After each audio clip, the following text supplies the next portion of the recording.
Hey, everybody, welcome back to another episode of The Content Crowd. I'm your host, Trevor Grimes. And if this is your first time watching or listening, the Content Crowd is a podcast where we like to explore what makes content resonate, from creative point of view shifts to behind the scenes breakdowns and more, so that listeners and also me alike can, kind of stop mimicking others and start making content for ourselves that actually matters.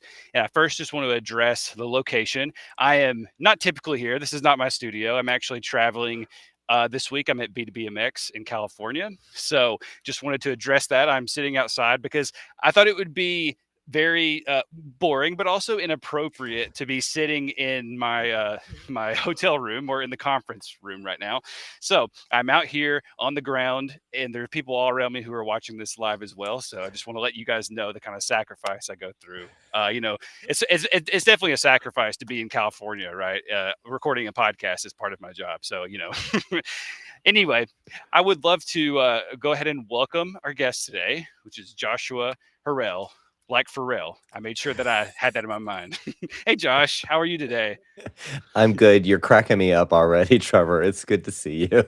Good. I've before we hopped on, there was somebody like, "Oh, do you want to sit on this bench?" And I was like, "No, no, no. I'm going to do this right here." And I was like, "I'm recording a podcast, so like, I was like, can you take a picture of me to prove, like, I can't be any more cringe or awkward than I currently am, but I am also at a marketing conference, so like, I mean, people are walking around filming themselves. Like, I feel very at home in recording this podcast live on the lawn.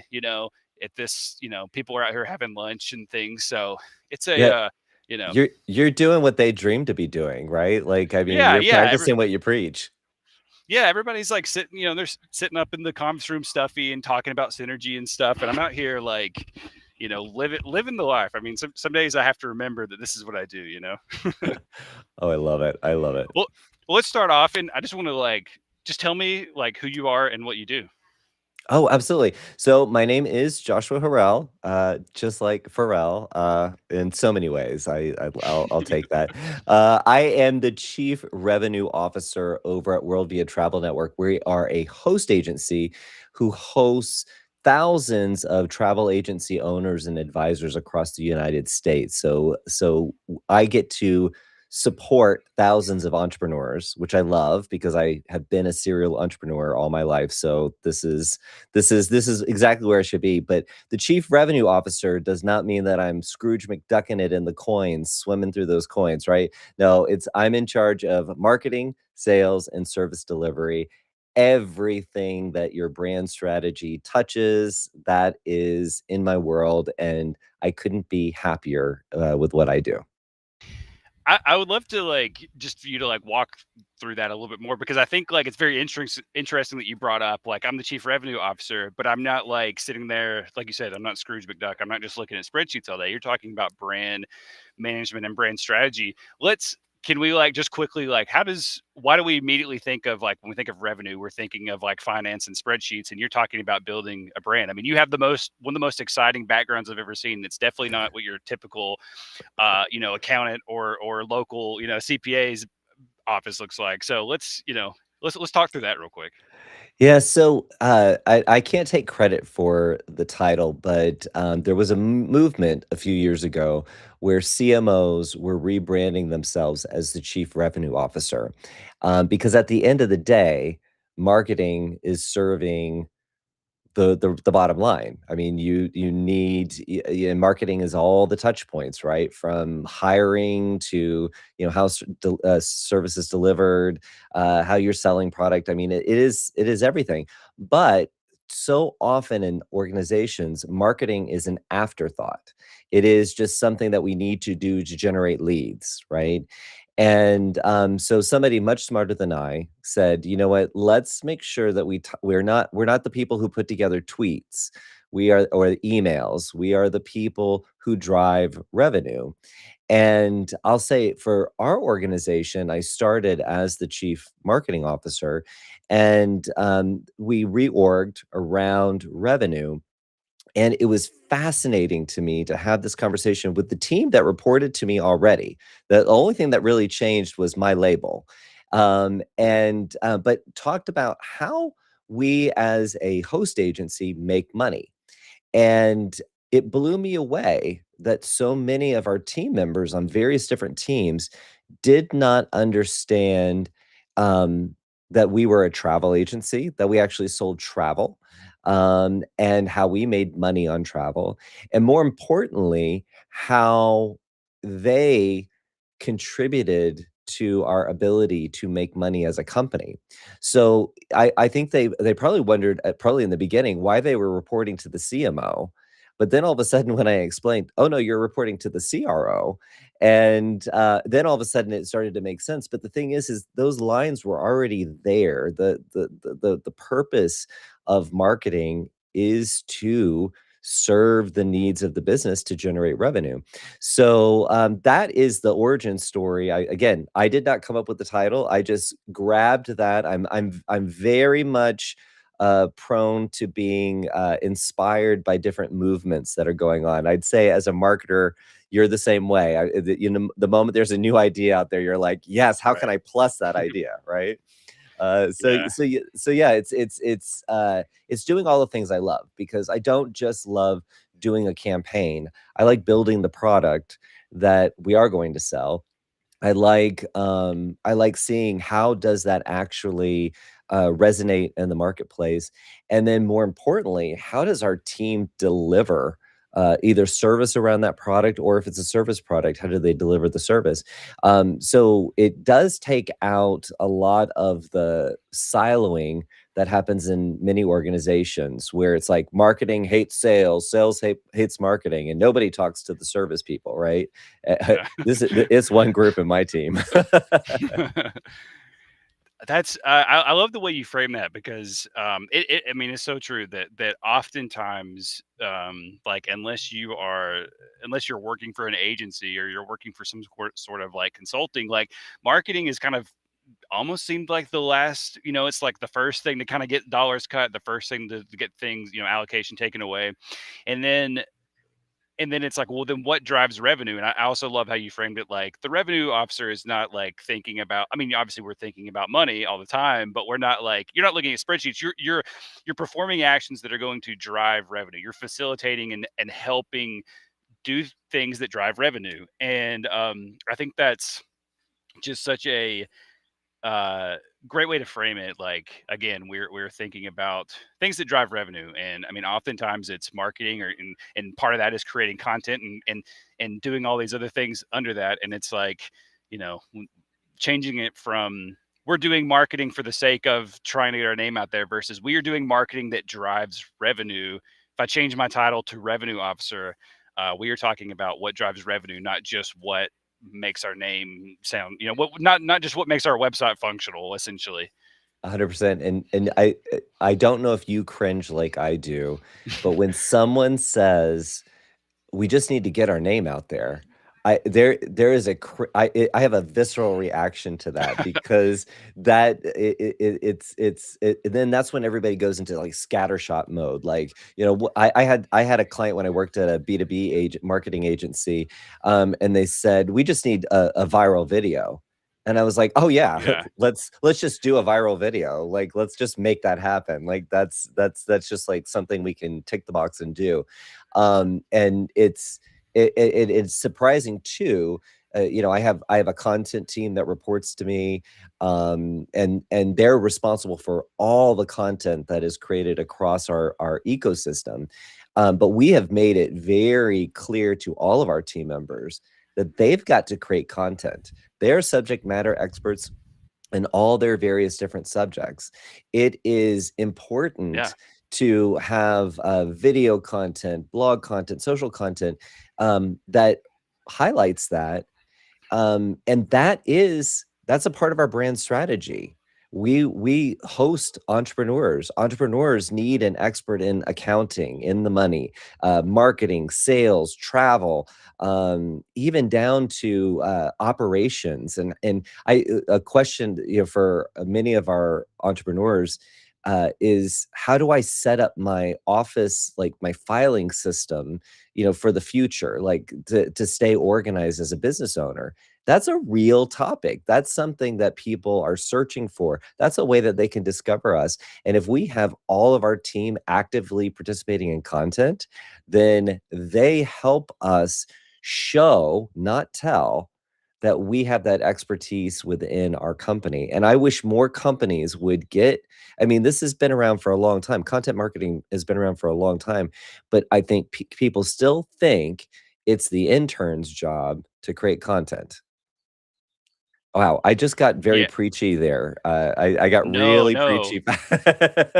I know, I love that because one thing that, like, well, I love companies that recognize that, and I mean, there's I'm sure there's a lot that's out there, but there's not enough of people who are empowering their employees to create content. I mean, most of the time, if your employees work there and they enjoy working there, and you've created a good working experience for them, they are going to be they are raving fans internally. And it's like if you give them the power and the ability and the tools they need to express that, like it's crazy. Like not every employee has to have a podcast necessarily, but like what if, have you asked anybody, do they want to have one? Do they want to start one? If you gave them the tools and the scripts and help them figure out how do you source guests and how do you do these things, would they start one and want to talk about it? Would they post on LinkedIn more often if they had the tools and maybe also just the permission? I think sometimes it's permission. I feel like a lot of times we get worried to post or build a personal brand on LinkedIn because what if my boss sees that and he thinks that or they think, he or she think that I'm trying to,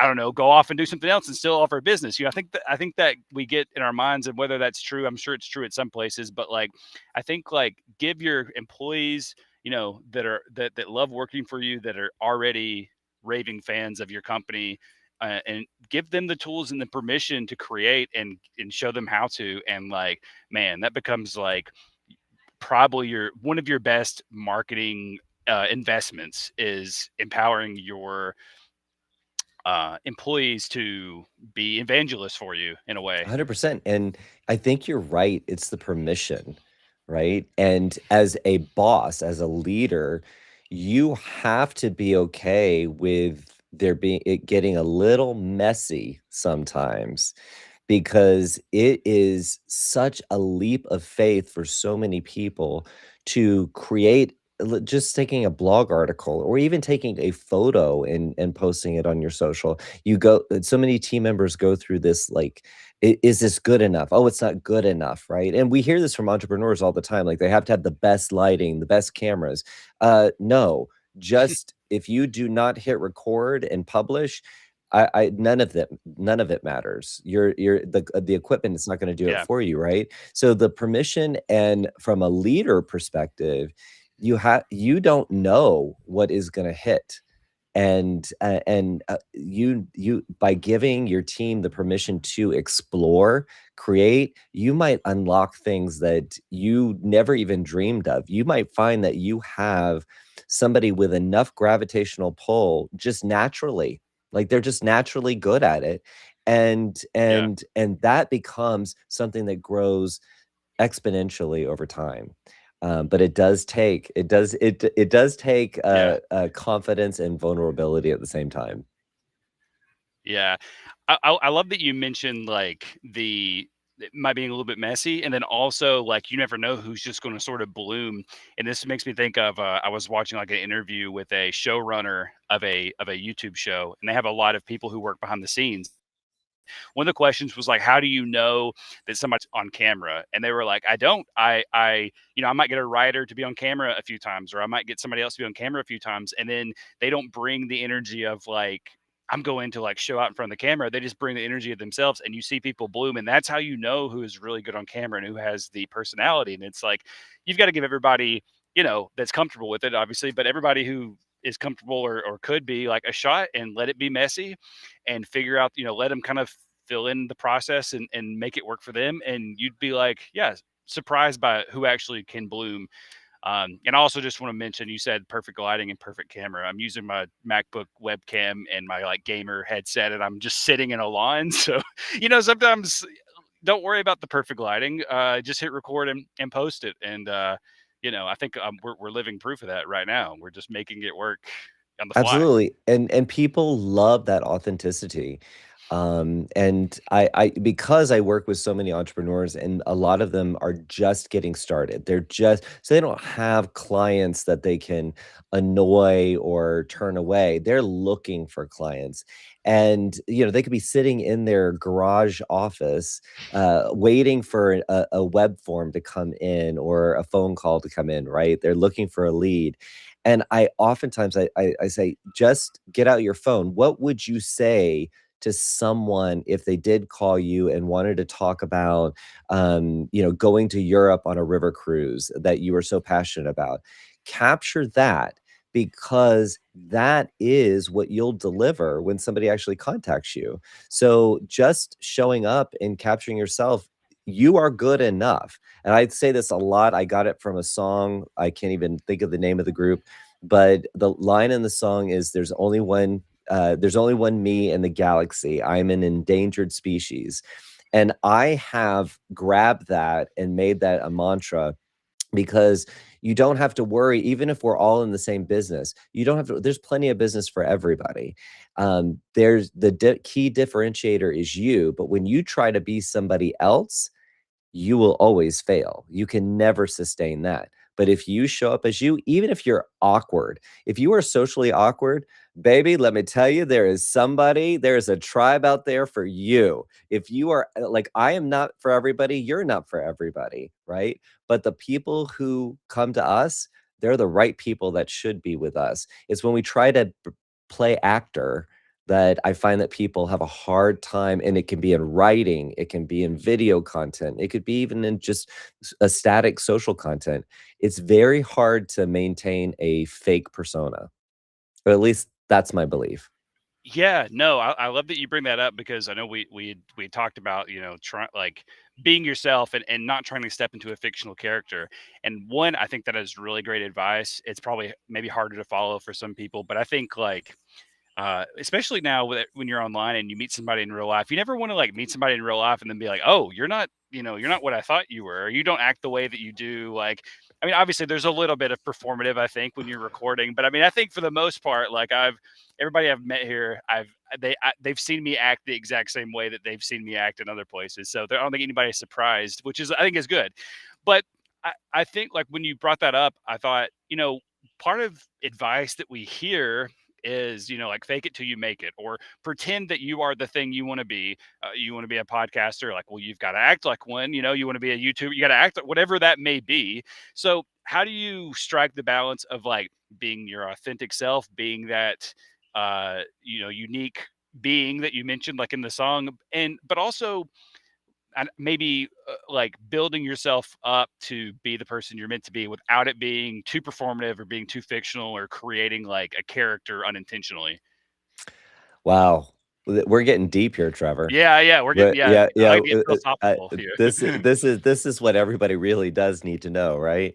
So, you're right. There is a fake it till you make it element, and I can only speak from my experience. Now, fortunately, I've been able to see this play out. I believe success leaves clues, and I'm a professional clue picker, upper, and sharer, right? So I've seen so many people start their entrepreneur journey, and fake it till they make it, in good ways and bad ways, right? So in some ways, you have to step into your power. You have to say, I am I am a successful business person. My vision of myself is this, and I'm going to show up this way. Um, I I have two things that I do, and I don't know that this is going to apply to everybody. But guys, I'm being vulnerable here. I don't know that I've ever actually said this on any kind of broadcast. Well, I know I've said this part. So if you are a solopreneur, or if you are the head of your team of one, right? And your livelihood depends on it. I have looked myself in the mirror before I have to do something like walk on stage. I am actually an introvert. I am mortified to perform, but I have to do it all the time. So I will look at myself in the mirror, and I just say, you got to go make that paper. And it is so it's dumb, but I remember that my livelihood depends on this, and sometimes it's just showing up. And then the other thing is I've imagined, and this might be a little bit of the fake it till you make it, but it's worked for me many times. I had to speak for about 45 minutes on the largest stage I've ever been on. And I've been on national TV, but that's different. Like you're just behind a camera and there's a few people in the studio. But a live stage, that's a little bit different. And my friends were in the audience too. So that was also something that I think I was more nervous about them seeing me, because they assumed that I would be good at this. They had never seen me do this thing. And I remember I was having a meltdown backstage, and I was just like, "Oh my goodness." And so I imagined this dragon that was sitting inside me, and that she was gonna come on and, like, kinda push me on stage, like, I even gave her a name. I named her Shaka Khan. I don't know why, but her name is Shaka Khan, and, the music hit for me to cue for me to go to start walking on stage, and I imagined that Shaka Khan, a dragon, and she made me get up there, and once I was in flight, there was no stopping me, but I almost needed to be forced.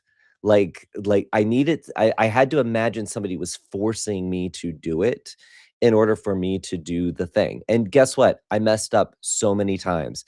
I forgot, I lost track. I had to like refocus myself. At the end of the day, I was so happy I did it, but I don't think I had enough strength in me to do it. So I had to imagine something stronger, something bigger than me making me do it. So I don't know if that's just my personal secret. So if you hear me in the bathroom at an event and I'm like, you got to go make that paper, or I'm like, Shaka Khan, I need your help here. That those are the tricks, but they've worked for me. Well, I'm just in like you get my face is like just lit up because this is just like this is incredible. First, I love the like you gotta go. I love that like just mantra like you gotta go make that paper. You gotta go do this thing. And I think there's definitely a lot of power in that. But man, the Shaka Khan dragon is like if you don't have a blog or a book or anything called that, I think you need to like which I guess like you might get in a little bit of trouble with Shaka Khan herself, but like that's that is that's awesome. I am trying to think of even how to like follow up and ask a question that can have anything to do with that because it's such a like incredible thing that you just told me. And when you were imagining this dragon, was the dragon like? And this may be getting like tuned to the weeds about this, but I'm just wondering, like, did they pick you up and carry you? Were they? Was it just living inside of you, and you just kind of puffed up your chest, and you became like, did it become you? Like, I think that's just such a like I'm just like blown away because I really love that piece of advice, honestly. Well, yeah, I'm sure Shaka Khan would be mortified to hear me say, but you know what, Shaka Khan, I love you. If I officiate weddings, and I always make the bride and groom allow me to work in a Shaka Khan lyric into the ceremony. So, Really, I mean, there's this is I love some Shaka Khan. man. No, I think what a powerful name her name is. I think it's exactly what you said. It it was it was imagining this stronger force stepping into me, and I remember the moment I my foot hit the stairs to get on the stage because they my legs were wobbling as I was walking to the stage, but when my foot hit down, it was almost like in a movie.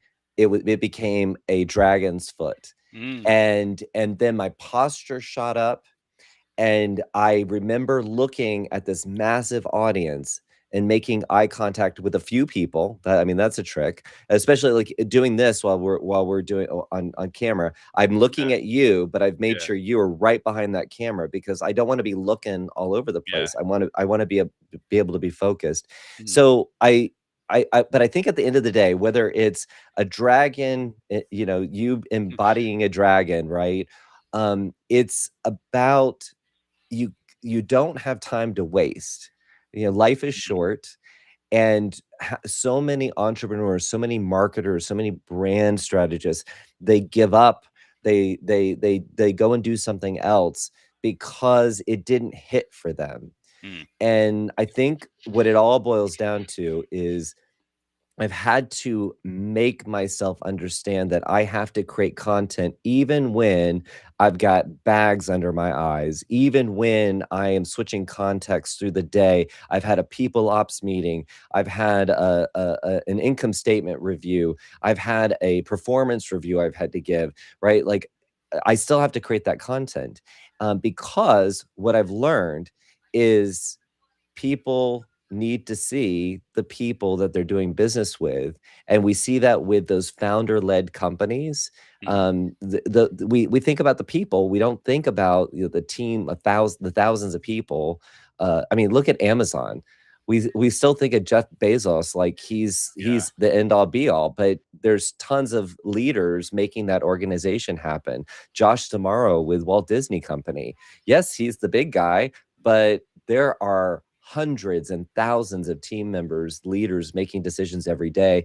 And in those organizations, obviously you have the structure. Somebody's making you do the thing. Yeah. When you're solo, you got to be able to do it on your own.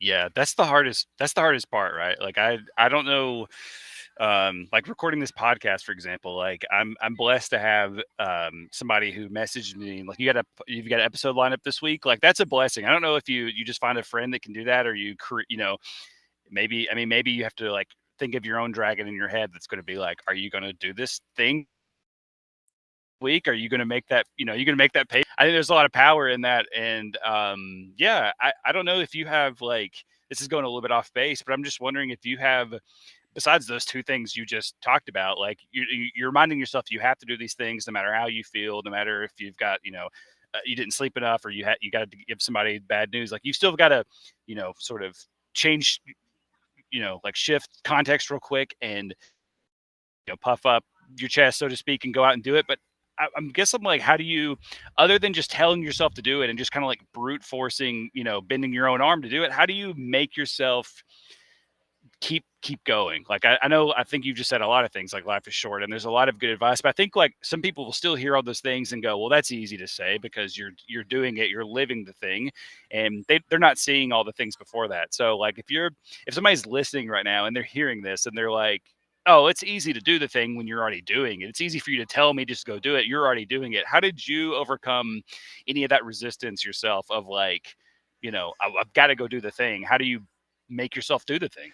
Well, I will say that like you, I'm probably in a very different scenario than most people, right? Because I am working with thousands of entrepreneurs that I know that if they show up consistently and create content, whether it's blog content, video content, social content, whatever, that they're going to win faster Mm, than someone who doesn't, right? So part of it is there's an audience out there who I need to be a good example for. And, I one of the things that I think I learned so a little bit about my background, before I even got into travel, I worked for a company called Bare Minerals, and that's some natural makeup company, and mhm. we had retail stores, but we just happened to get on QVC back in the '90s, and I just happened, all by accident, all of this happened by accident. I just happened to be a part of the team that did that, and I learned something about live television. So I love a live stream. Give me a live stream any day, anytime over like a recording, because I learned that once it goes out, it's out. And just like when you're in person, you have to keep someone's attention, right? So, knowing that it's okay to mess up, because I did. We had an eyeshadow once. I'm not going to actually say the word, but it was called nude beach. Okay. Beach, like sand. And I said that so fast that it came out as another word, right? On live television, I right? can imagine what Yeah, that I probably think I was. think everyone can imagine what that word was. And the thing is I had a meltdown so fast. I didn't I would couldn't I could not get past it. It had flown out of my mouth. It couldn't be edited. It has now flown out of my mouth. But that taught me, because I had to ignore it and move right on, that taught me, that it's okay, and I actually sold more makeup on that instance than I have ever, because I think people like the fact that I was a real person. I don't think that me cursing had anything to do with it, but I just think me messing up and maybe people feeling a little bit sorry for me, helped. But I think you get rewarded with that consistency. So maybe you go live, you do a Facebook Live, and no one but your mama watches, right? And you just keep talking to some audience member, because maybe on the recording, somebody else is going to watch, right? And then all of a sudden you get a like or an emoji of some kind. And then maybe somebody asked you a question to clarify something that you said. It starts out so small, but that right there, I mean, what a great time to be living. We can connect with people all around the world live or through recordings or in their car, whatever it is, right? We can do this now, and that's not something that our parents could do. That's not something that our that's Right. definitely not anything our grandparents could do. Yeah. So we have an opportunity to connect, whether it's personally or professionally, around the world, but we just have to get out of our own way. You are good Mhm. enough. And if you aren't, I said this one time, to a large group of people. I said, take a picture of yourself, like grab out your phone, take a picture of yourself. And then, everybody's got to like grumble about it. And then I said, now look at that picture. That is what you look like. I'm sorry, that is what you look like. Yeah. So there's nothing preventing you from going and recording yourself right now when you step out of here, something, and putting it out there, because this is exactly what you look like in person, and people didn't go running away from you when they saw you, right? That you're not a hideous beast. You are a human being, and people need to see you, and we have the opportunity to do that. So I don't know if I really answered your question other than just saying, get out there, be consistent. No, you're gonna think that I'm lying, but I'm gonna tell you the truth. I was reading right before this. As a good host, I do a little bit of research to do just like a refresher right before. That way, I don't like ask you some question that's like, oh yeah, that's not true or whatever. But I was reading your blog, and one of the things that you mentioned um, or on your website, but you mentioned like that is who you look like. Like, be okay with what you look like because that's what you look like, and just go and do it. And what's so funny is I read that and I was like, okay, like I've been seeing lots of pictures of myself, and I've been feeling kind of down about the way I look this week because I'm in a bunch of pictures and stuff. I'm like, dang, is that what I look like? But right before I came on here, I'm going to show you.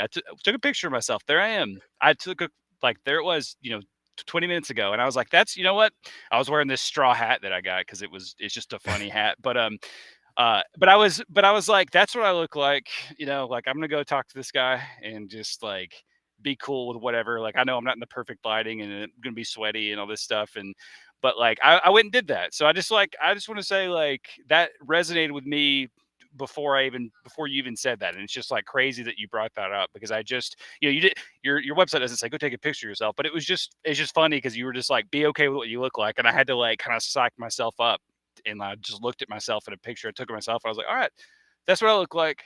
Yeah. I'm about to be staring at myself, for the next hour anyway. So let's just get it over with.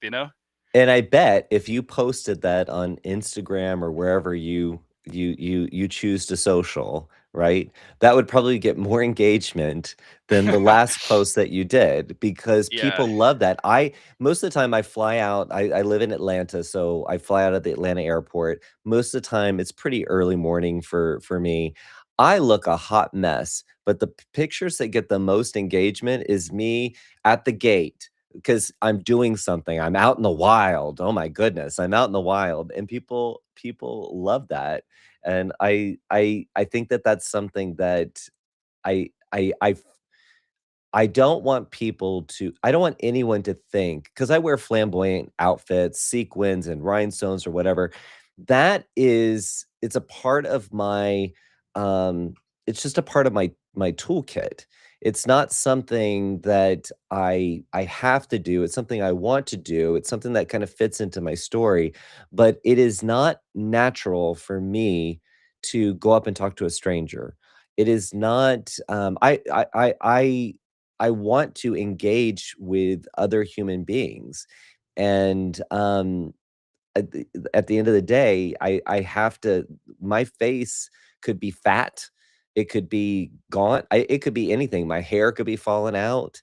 I'm not gonna go and hide away. The connection is everything, and the connection isn't just about business and networking. I think it's also how you interact in your company. You are good enough. You're more than good enough. You're you, and that's something that you should own. But obviously, I feel very passionate about it. I think that's because I see so many people who are holding themselves back and kind of blocking the blessings. Um, you just kind of have to take that leap or have a dragon step into your body. I don't know. Man, I y- just honestly talking to you this last however long it's been, 30ish minutes, has been a huge blessing. And I'm not just saying that to be like, oh, you're a guest on my podcast. I'm trying to like glaze or anything like that. Like, I think you just mentioned like the clothes that you wear and it's part of your toolkit. And I was like, that word just unlocked like so much for me personally, because I often think about presentation of myself and it's like, if I dress like this normally and then I decide that like, oh, like I'm usually wearing black t-shirt and black pants, but if I throw on a this like 90s fluorescent, pink and blue like Columbia jacket that I have, is that me trying too hard? Is that me being perform because I worry about that. Do people think I'm trying too hard or I'm being performative, or is that part of my toolkit? Yeah. I'm going to use that. I will definitely credit you wherever I go, but I love that uh that's just such a you have so many good words and like ways about being confident in yourself, and I just am just like learning so much from you and just how to be more presentable in my true self. I was telling my boss this maybe it was a few weeks ago. Maybe it was on like our last like one-on-one. And I was like, dude, I was like, I don't want to like say that you were delusionally confident. And he's like, oh no, I am. I'm delusionally confident. And I was like, I want that. I want to be delusionally confident in myself. Like I know that I can accomplish things, but I get rational, and maybe not over rational there. And I prevent myself from doing things. I want to be delusionally confident. I want to get out of my own way and look at myself and say like, this is what I look like. And I part of my toolkit is going to be how I dress and how I do these things, and that's going to give me the power to go after maybe a dragon too. I don't know yet. I'll have to figure out what my Which is spirit being is, but when I figure that out, yeah. I do have a dragon tattoo, so maybe I don't want to take dragon from you though. No, Maybe I I'll think there's find plenty something of else. dragons to go around, and Okay. it fits, right? Especially when you're having to Yeah, yeah. do, um, even if it's not creating content, but even it's when you're having to give maybe difficult feedback to a peer or even your boss Mm, or, direct report, sometimes, you need something to push you along to and what however you wanna imagine it, but I love that you're taking it's part of your toolkit because, um, something that kind of evolved for me naturally was, that I got into all these if I was gonna be on stage, I have all these, like, stage outfits, like I'm Dolly Parton. I've got, like, rhinestone outfits and sequin outfits. This is not how I dress every day, I promise you, I don't. Like, if you saw me at the Kroger, I am not dressed like this, right? But it has become a part of when I'm going to be on stage and communicating to large audiences, this is a part of that character. But then the other part of who I am is the business person. And I'm in jeans and flip flops, and we're having a one on one, and I need to show up with as much authenticity there as I do when I've got this costume on that kind of puts me over the top. But at the end of the day, you are who you are, and think about it too, like a TV show or a movie. There's all these characters, right? And they're cast. Somebody might have a beard and wear a baseball cap. That's that character, right? Somebody might wear an oversized jumper, right? Like that's their character. And human beings do like to be able to categorize, this is who this person is, or they're like this. But then when you throw in a fluorescent jacket, all of a sudden, whoa, now, oh, there's some surprises here. We're only peeling one layer of the onion.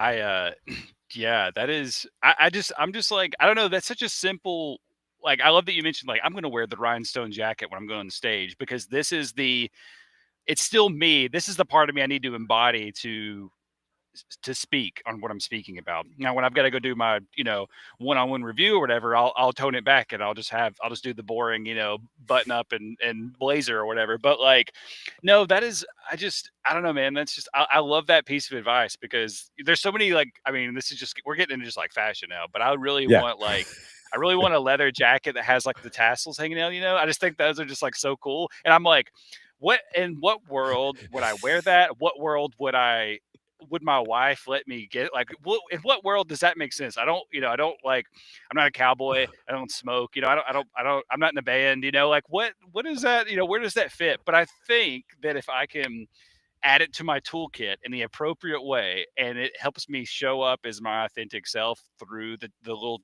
little dangly things hanging there, I think that's where it gives me the permission to do that. Now, if it doesn't fit my authentic self, it's not part of the toolkit. I'll think I'll move on, and I'll just imagine that one day I'll wear it. But like, I think, Mhm. I think like that is just, and I'm being a little hyperbolic talking about clothing, but like, obviously, like, you can make the toolkit, uh, phrase that you're talking about embody any part of you that you need to give yourself the permission to do what you need to do at the level you're doing it at, or the level you want to do it at. Right, and I'm glad that you brought it there because, within my content sphere, what Joshua Harrell, the content I create, I have on joshuaharrell.com, I have my blog, and I am talking about my experiences. I'm talking about taking care of my mom with Alzheimer's. I'm talking Yeah, about real moments, right? But then there's also the voice that, I talk about travel marketeering, and that's, sales and marketing and service delivery through systems for travel advisors. Travel marketeering is a part of me. It's just another part of me, and yeah, that is this voice around marketing. And then there's another part that I put on my LinkedIn. I have my Unscripted Advantage newsletter on LinkedIn, and that's still me, but that's me talking, taking all my leadership experiences, the mistakes, the wins, the things, and sharing that with other leaders no matter what business they're in. I had to create a world where all of those voices could be, because that was important to me. It's not important to everybody. Everybody doesn't need to have, four different channels of communication. But for me, that was really important. And I'm gonna get real personal on you. A few years back, I was diagnosed with cancer. I'm okay now, okay, but I was diagnosed with cancer, and I wasn't gonna tell anybody. I was gonna kind of go through, the treatment or whatever. It was supposed to be a short treatment period, and I knew right after I got diagnosed, I was gonna run into a friend of mine who I knew had had cancer and already been through it, and I was just gonna tell him about this. And I said, and I got to him and I told him, and he said, "You need to tell your entire network, everybody around you, that you're going through this," because I told him I'm just gonna just keep it private. And I said, "No, no, no, I don't want anybody to see that I'm vulnerable. Like, I don't want my work, I don't want to impact." He said, "No." He said he had cancer twice. He said the first time he kept it private and he got through it. That's fine. The second time he told his world. And he said the amount of energy that came his way helped him survive and get better. Okay. And of course, at this moment, I'm in the space of, I just been diagnosed with cancer. I had one plan, and now my friend is telling me to do something else. So the way that I chose to do this, and not everybody would choose this, I was going to the gym, and I just took out my phone in the car in the parking lot, and I said, "What's up, guys? I have cancer." And I'm just going to document this process for the next couple of weeks, whatever. And I put that on YouTube. I had a 0 YouTube audience. I still do. No, nobody's following me on YouTube. But, that vi that first video went to, like, 40,000 views in a weekend. I don't know how it even flew into that, Oh, but the amount of energy that came back from people all around the world, people I never knew, I don't even know how they found it, made me as a human being get through something very, very tough and scary. And I'll always take that with me as an example of I wasn't trying to create viral content. I wasn't seeking attention. I was just trying to tell this story one time and not have to tell it again. Like I was like, go to YouTube and you can find it out. And I that was and that was back in 2022. That was a huge lesson for me because that was when I probably I had to be as authentic as I could be. And, it wasn't I didn't get money out of it. I only got the fact that there are people out in this world that wanna hear your voice, about various different things, things that you wouldn't expect that they wanna hear. So just don't hold back, I think is the and the other thing is stop trying to overthink everything. Go I heard someone else that somebody I that there's somebody who's on YouTube now who talks about this, who says these things in a different order, but I really believe this. It's all about get going, get smart, and get good. I think people hold back from creating content in its various forms because they think they need to be good right out of the gate. And you're never going to be good right out of the gate. The first 11 videos you make are going to be crap. They're going to be absolute crap. And you've got to let that live out there because then you're going to get smart about it and then you're going to get good. But if you don't get going, you're just talking about stuff.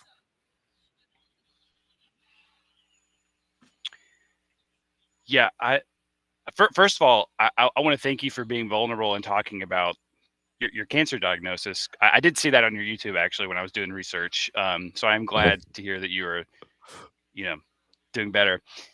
But yeah, I somebody out there, not somebody, there's lots of people out there that want to like hear your unique point of view or are looking for a unique point of view, a spiky point of view, so to speak, that they would like that to help them get through something, to help them make a tough decision, to help them figure out how to, I mean, even feel about something. Sometimes, I mean, we're so overwhelmed with bad things happening and emotion. Sometimes we need somebody else to just experience it with us, even if they are across the country or anything. And I think, you know, anybody that ever is like, I mean, I had a friend send me a message the other day that was like, I want to start a Substack, but I don't really know what to talk about. And like, nobody is like, of course, like the nobody cares, whatever. And I'm like, first of all, I don't know if he's watching right now. If he is, I'm sorry for throwing you under the bus. But he was telling me he was telling me he kind of brought it up about like his opinion. Somebody was really interested in his opinion on dry shampoo, and this guy is bald. So I think that is already a such a spiky point of view of like and what kind of makes me mad is he sent me a voice message and told me about it. And I immediately replied and was like, I want to know tell me right now your opinion on dry shampoo, please. And he hasn't told me yet. But I was like, somebody out there wants to hear that opinion because somebody asked you to talk about it. He's like, somebody on a sales call wanted me to talk about dry shampoo. And I was like, well, okay, well, there you go. I mean, like, what is a I mean, first of all, a man's opinion on dry shampoo, I think is already you might have an audience there because there's a space of men or that people that don't use it, that want to use it and think they can't use it or don't know how to use it, and like they need somebody who looks like them or at least to help them figure out how to do it. And it just goes. I mean, I've got another friend who started a soap company that's aimed at men, not because men need different kinds of soap necessarily, but because men don't know how to wash themselves. I mean, I'm being a little bit hyperbolic, but really, like self care for men is something that I think a lot of times people who they're looking for other people that look like them to do these things, and we're afraid to ask, and we're afraid wash our face, whatever it may be, fix our hair or do whatever, or maybe not afraid. You're just, don't know how to do it. And you need somebody who looks like you to show you how to do it or tell you how to do it. Right, well, I mean, to be honest, I mean, and I came from the cosmetic industry, so I had a different experience, but it's a secret language, right? Mm, A lot of women have always been surrounded by all the options, mm, but men, that hasn't always been the case. And it's the same, like, if all of a sudden you got into gardening, you might not know anything about gardening, and then all of a right. sudden somebody shows you this little thing, and then you learn something, through your mistakes or whatever, kind of evolves. I think TikTok, I love what TikTok has done to content, because I don't love the fact that it's ruined me for long form content, right? Yeah. There are shows that I've watched for 25 years, and now I can't get through one episode because I need to, You I have to need watch them on TikTok in parts now. yeah, in parts now, and out of order, right? Yeah. But I love watching, I love watching real people live doing a live stream on TikTok, and they're just taking questions from whoever's in the room. Yeah. And that's entertaining because, we like to connect with people, and there's plenty of people out there that do not have big circles of friends. And so the online community is a great way to connect. But what I have seen in my business space is I have seen travel advisors who don't have fancy lights, rigs. They're going live on TikTok, and they're doing live quotes for vacations on TikTok. Hmm. And what I love about Wow. it is they can do that. I mean, it's very easy to do. Yeah. But what I love about that is, if you have never worked with a travel advisor before, and you get to be an observer as somebody is asking about, like, putting together a 7-day trip to Mexico or whatever, and you hear this advisor asking questions that you would have never thought about if you were booking online. You're now These travel advisors are being able to showcase what their profession truly is. They're not order takers. They're the people who actually understand how all of this works. And the way they get paid is by ensuring that you get the vacation that you wanted, and ultimately delivering on that promise. But these people who are just going live for 4 hours on a Friday night and doing this, they're creating content, and they're drawing an audience. This is an audience that you would pay for, through Meta ads or Google search. You're getting it for free just because you were vulnerable enough to go live and show behind the curtain a little bit. I think it's brilliant. I think there's so many things that we can learn from these people creating content on TikTok. 100%. 100%. Yeah. And it's, like you said, just you're showing how. I mean, that's good for if you're wanting to be like a personal creator, you want to create for your business, like show how you do the thing that you do, and give your opinion, like just show how easy it is. And it's like you said, you're building an audience that you would pay for. I mean, how much are email addresses and those kind of things now? Like I mean, yeah, if you've got somebody locked in on a live stream of any kind, I mean, that is uh, I mean, the attention span, if you're able to keep somebody on there, that's crazy. I mean, I've even seen people like, open Pokemon cards, but they're talking about business, or they're talking, things like that. They're doing unique things to keep people's attention while they are also shelling out, good information or explaining something or giving advice. And it's like, well, I think that's why, like, I don't think they're as popular now, but the Get Ready with Me's on YouTube, Yeah. like in the 2010s up to 2020ish, were like super popular. People just, putting on their makeup in the morning, and they're just talking about, this is what I'm going to do today, or they're answering questions. Like, yeah, I think it's that those kind of things, I feel like, is a perfect combination of. I Oh, So okay. now there some alarm is going off. Oh no. um that's okay. Hey, it's part of the thing of the vulnerability. I was getting into being vulnerable there. But like being vulnerable, and everything we talked about, I think, is kind of culminated by that, is like being vulnerable, um and like putting yourself out there, showing up, being yourself, living, giving yourself the toolkit to live authentically and show up and get out of your own way. be comfortable with what you look like, who you are, and just do it.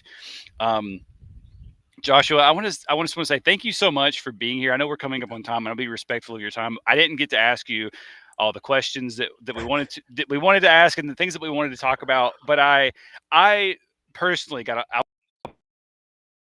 selfishly say I got a lot out of the conversation. I really enjoyed. Can you is genuinely it was a fresh breath of air. Just to be as cheesy as possible. Oh. That's the best way I can describe it. But I would like to just ask, the last question that I ask is what hill would you die on when it comes to create content? And I wanted to like throw that out there so you can answer that quickly, but also like pitch the things that you do a little bit better because I didn't give you the opportunity to really talk about that. So I want to make sure that you get the opportunity to plug some things also. Well, you know what? I don't need to plug anything because I think people will find me in their path when they're looking, right? They're gonna find me. But I'd love a follow on TikTok and Instagram at Joshua Harrell. Follow me there. If you are interested in selling travel, come check out WorldVia Travel Network. I'd love that. But the hill that I would die on is very much about what we've been talking about, and that is just go live. Just go live. I even if you don't have anything to say, just do it once, do it twice, do it 3 times. You are going to find your tribe, but you will not find them if you don't go live. And that is where the magic is at right now. I think everyone will tell you that the success stories that you see, it's all about, and all these platforms are really biasing to the live streams. So just go live. You are a phenomenal force, and there's only one you in this galaxy. That was a great way to wrap it up. I agree. Go live. Be yourself and go live and come back and listen to this episode multiple times because that is there's so many nuggets and great pieces of advice. Thank you so much for being here. Thank you for taking the time. Thank you for hopping on and seeing that I'm sitting on the ground, in the middle of a courtyard and not being like, oh, this is. I'm glad that you didn't leave immediately. So thank you so much for taking the time to be here and to chat with me. It was a really and honestly great conversation. Thank you. Thank you, Trevor. I would love to come back. Oh, me too. I think we got so much more to talk about. I could talk to you for hours. So I would love to have you come back anytime you're ready to. Awesome. Awesome. I'll talk to you later. Bye. All right. Bye.